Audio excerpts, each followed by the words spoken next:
this is Anna from the Bajo Moton, and this is Knitting 101. Welcome to lesson 3. Now in this lesson, we're actually going to get to work, but before you can actually knit and learn your stitches, you have to learn how to put some loops on your needle, and we call this casting on. You can't just put one loop and then start knitting. You need to have a certain number of stitches on your needle. Now there are many, many ways to do this. There's some very, very pretty cast-ons. There's some that are very elastic. You can even, make invisible cast-ons in which you make those first stitches disappear and start knitting in the opposite direction. But we're not going to deal with all those complicated ways to do this. We're going to learn 3 simple ways that you can use on almost every project. And why are we learning 3? Because, you want to have some options. One of them is more elastic, the other one is a little tighter, and the third one is a little more difficult to make, but it might suit you better. So just learn the 3 and then you can choose which one you want to use to start your project.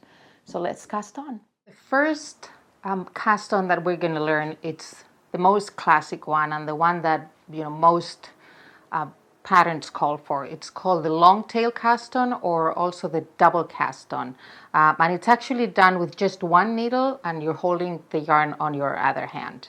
You're going to need, it's called a long tail cast on because you do need a long tail of yarn that is about 3 times the length of your knitting. Now, I think to begin, we should just aim for a sample. Let's not set our hopes on having a finished garment by the end of this class. Let's just make a simple sample that will allow you to, just practice the techniques without any pressure on getting it right. You can make as many mistakes and undo as many times as you want without getting too frustrated.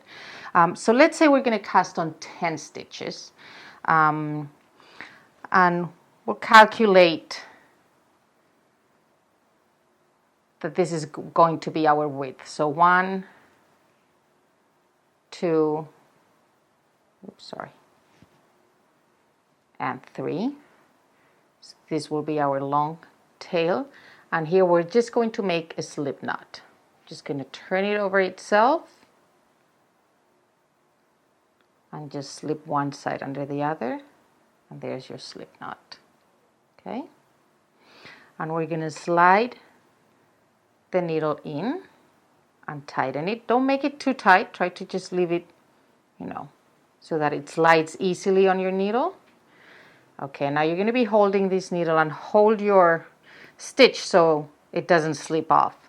And now we'll bring the yarn over. So the tail is closer to me, and the yarn that goes on to the working yarn, we call it, is away from me. Okay, now with my left hand,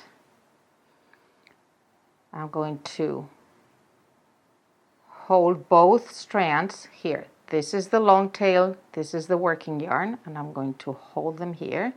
And I'm going to slip both my thumb and my index finger in between them.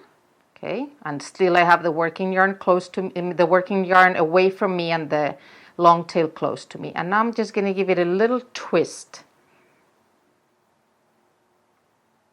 So I'm looking at my fingers here. Okay, I'm looking at my fingers. First I was like this, I gave it a little turn, and now I'm looking at my fingers. And now I'm going to, holding my stitch with my needle, I'm going to bring it under the long tail. Okay, and now over the working yarn and under. And now I'm going to use the long tail to make the knot. And I'm going to let go and tighten it. And I'm going to give it a little turn again. And you may want to readjust so you don't have too much yarn there. Giving it the same little twist. So I'm looking at my fingernails. And again, I'm bringing the needle under the long tail. And now over the working yarn. And I am going to make a knot with my long tail and tighten it. Again, twist it so I'm looking at my fingernails. Under, over, and over. tighten. Look at your fingernails, bring it under the long tail, over the working yarn, and make a knot with a long tail, tighten. Turn, so you're looking at your fingernails, bring it under the long tail, over the working yarn, and slide the loop over to make the knot. All right, so now we have 1, 2, 3, 4, 5, 6 stitches. We're running out of room here, so we're just going to slide them back. It doesn't matter how far you slide them, just as long as it's easy for you to maneuver the needle under the yarn. So again, and let's go and start holding the yarn again in case it slipped off. So again, long tail close to you, working yarn away from you, hold them in that position, and now slide both your index and your thumb in between them to separate them. Give a little turn so you're looking at your fingernails. And now you bring the needle under the long tail. See, this is a little too long. I'm going to slide my stitches back to the point so I can maneuver.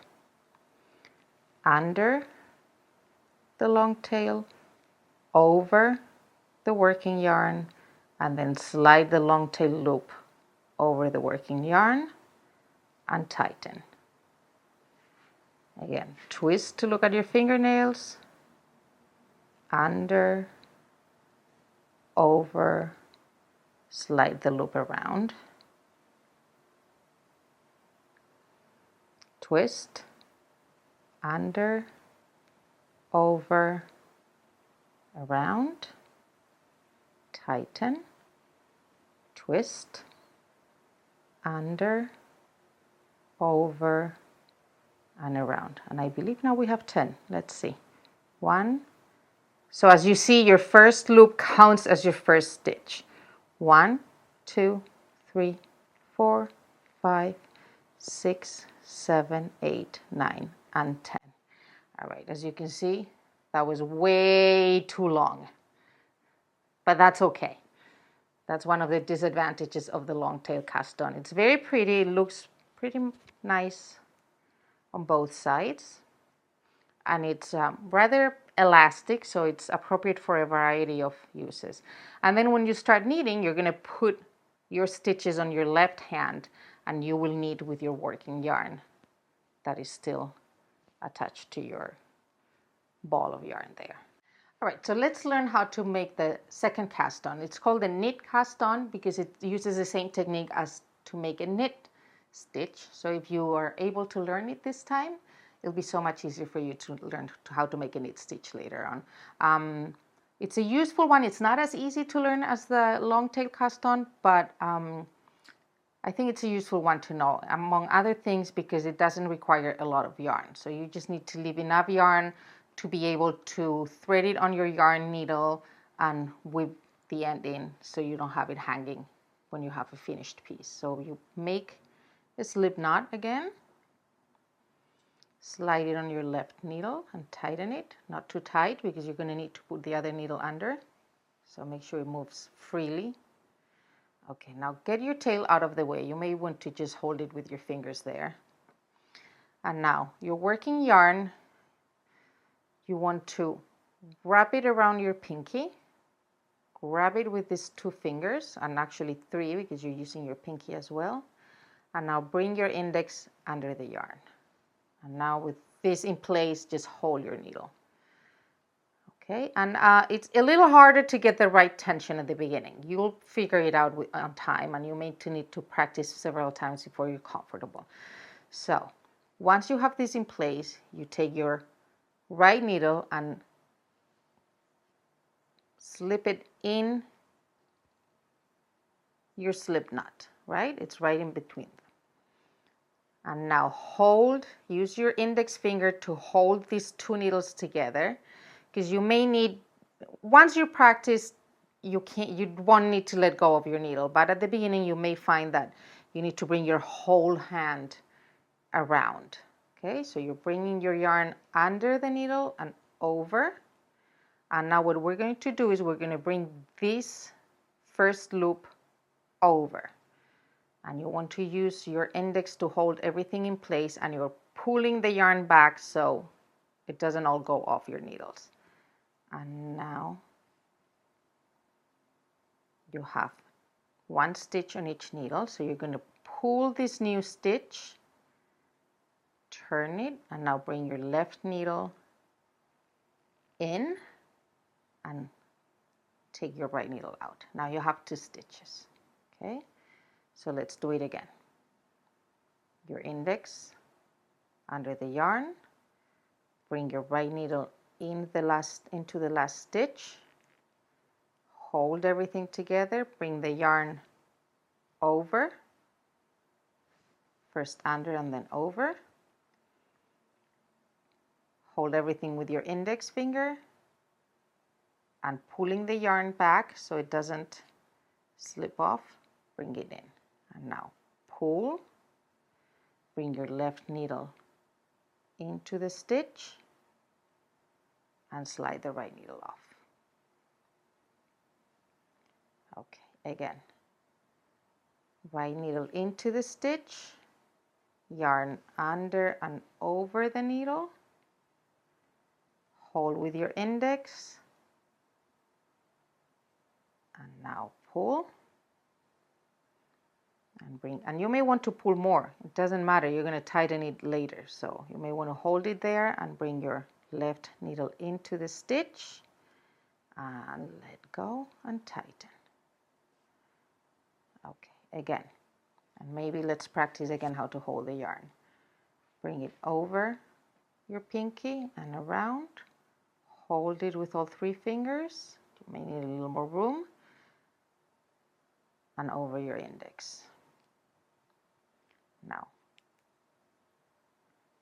right needle into the last stitch, yarn under and over, bring this knot through, pull, and bring the left needle into the stitch. You want to hold it there and pull. Okay, and here is your knitted on cast on, which is also pretty nice on both sides.